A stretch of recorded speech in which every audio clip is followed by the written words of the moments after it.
বল বল কোথায় কোথায় ব্যথা তোর? এটা কি? এটা গাড়ি। কাকে দেখাচ্ছিস? বন্ধুদেরকে? তোর দূর থেকে দেখাও, দূর থেকে। ও ভালো হয়েছে। এটার জন্য তুই ঝগড়া করছিস মাম্মামের সাথে? কেন? কেন? মামা আমাদেরকে সারাদিন মারে আর ভালোবাসে না আমাকে। আচ্ছা, বুঝে দেখো। এর আগের দিনে কি বলে এসেছিল মেসোকে? আমাকে খেতে দেয় না। ওই রকমই ছেলে। পেট ভরে খেয়ে দিয়ে গিয়ে বলে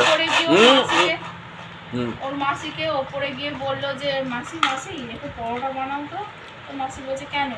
যে মাম্মামকে কবে থেকে বলছি, মাম্মাম তো পরোটাই করে দিচ্ছে না, আমাকে আমার মা বাবা খেতে দেয় না, তাই চিন্তা ভাবনা করে তোমাদের কাছে খেতে চলে এলাম। বুঝে দেখো, ওরা সিরিয়াসলি ভেবেছে। এবার ওরা গরম গরম পরোটা, ও যেটা খেতে তরকারি খেতে ভালোবাসে, আলুর দম, পরোটার সাথে কি খাবি না আলুর দম খাবি, পরোটা আলুর দম সিময়ের পায়েস যা যা খেতে ভালোবাসে সব করে খাইয়েছে। হ্যাঁ, তা আমি জিজ্ঞেস করছি, তা আমাদের এসে মিশু বলছে যে হ্যাঁ গো তোমরা নাকি ওদের খেতে দাও না, তাই তো এখন যাবে না, পরে যাবে, এখানে খাওয়া দাওয়া করে তারপর যাবে। তারপর আমি বলছি কেন এখানে খাওয়া দাওয়া করবো, আমি তো নিচে রান্না করেছি। বললো না তোমরা ওকে খেতে ফেতে দাও না বলে ও আমাদের কাছে খাচ্ছে। এই সমস্ত বদমাইশি বুদ্ধি, সব সময় মাথায় বদমাইশি বুদ্ধি।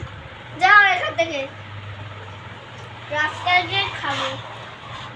না, রাস্তায় গিয়ে খাবো, যাও। যাকে ওর কথা শেষ হবে না, একটা একটা করে ওর কথা বলতেই থাকবে। ওর কথা বাদ দাও তো।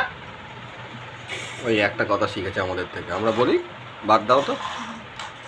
তো আজকে কি কি রান্না হয়েছে একটু বলে দিই। আজকে রান্না হয়েছে কি জানো, এটা বললে কি শাক? ও এটা তোমার সজনে শাক। সজনে শাক, পেঁয়াজ দিয়ে সজনে শাক ভাজা, আর একটু পেঁপে সেদ্ধ করেছি। আগে দাও। পেঁপে সেদ্ধ ছাড়াও তো তোমার চলে না। আর হচ্ছে একটু পটল চিংড়ি করেছি। আজ আর চাটনি করা হয়নি। এই হয়েছে আজকে আমাদের দুপুরবেলাকার মেনু। তো আজকের মেনুটা তোমাদের কেমন লাগলো বা ভিডিওটা কেমন লাগলো অবশ্যই আমাকে কমেন্ট সেকশানে জানাবে। আমার ইউটিউব চ্যানেল ব্লগের ভূমিকাকে সবাই একটা সাবস্ক্রাইব করো, লাইক কমেন্ট করে পাশে থেকো। আবার আসুন নতুন কোনো ভিডিওর সাথে। তো আজকের মতো বাই, সবাই সুস্থ থেকো, ভালো থেকো, নিজের খেয়াল রেখো, নিজের পরিবারের খেয়াল রেখো, আর আমার ভিডিওগুলো দেখতে থাকো। আর নতুনদের কাছে যদি এই ভিডিওটা এসে উপস্থিত হয় তারাও একটা লাইক কমেন্ট আর সাবস্ক্রাইব করতে। চলো খাওয়া স্টার্ট করা যাক।